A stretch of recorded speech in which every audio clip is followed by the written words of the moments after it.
Finding the perfect partner is a challenge as old as time. But how do we approach it? That's where it gets fascinating.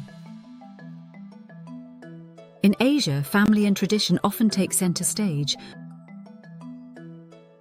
while in the West, love is mostly an individual journey. Today we'll explore matchmaking traditions in India, family involvement in China, and neighborhood matchmakers in Japan. And then we'll compare these with the Western follow your heart approach. Towards the end, we'll look at the pros and cons of each method.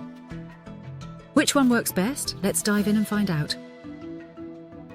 First, let's look at matchmaking in India, where tradition meets modern life. In modern Indian cities, matchmaking isn't a thing of the past.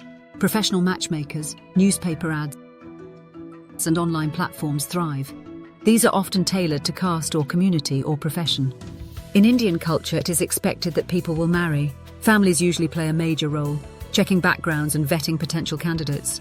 But times are changing as India has a growing educated middle class. Nowadays, the bride and groom usually meet beforehand, sometimes many times. The prospective bride and groom have the final say, ensuring personal compatibility. Mutual respect is essential, and love is desired for today's middle-class Indian couples. But many here believe that love is something that will develop as a couple live together and raise a family, not love at first sight.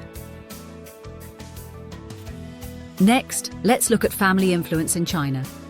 It's all about harmony.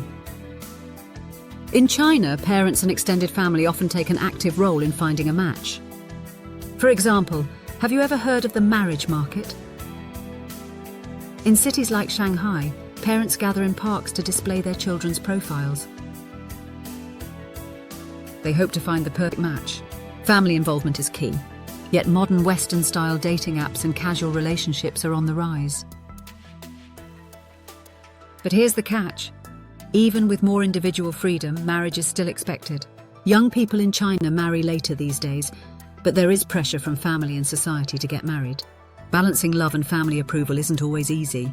Work pressures and high costs of living in Chinese cities add to the challenges of getting married. Family financial assistance is often needed before a couple can afford housing. Yet marriage remains a goal for most. And now, let's go meet the neighborhood matchmakers of Japan. In Japan, especially in smaller city communities, neighborhood matchmakers sometimes help introduce potential couples. These matchmakers are known as nakodo. They bring a personal touch, often knowing the families well. While modern dating apps are popular, these traditional methods still thrive. However, Japan's marriage rates are declining. While dating is commonplace, taking the step to marry is complicated. It often involves navigating family expectations and society's expectations. Marriage isn't just about two people, it's about building a family legacy.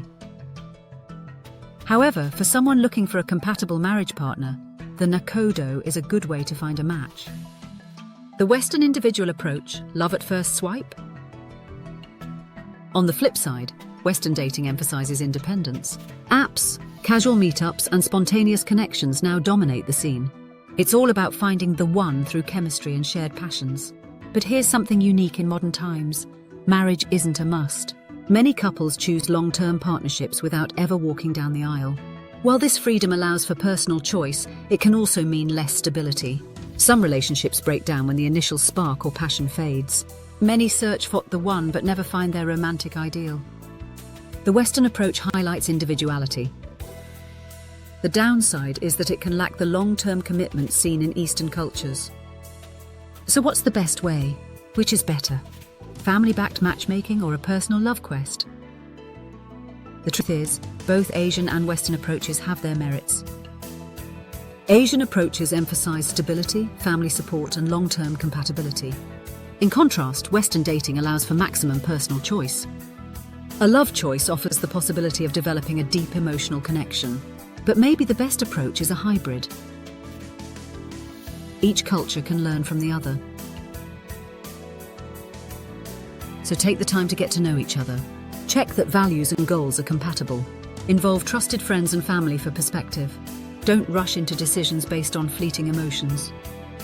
Love is a journey, not a race. Choose wisely and build a relationship that lasts. What do you think? Which approach works best? Share your thoughts. Don't forget to like, subscribe, comment, and ring the bell for updates.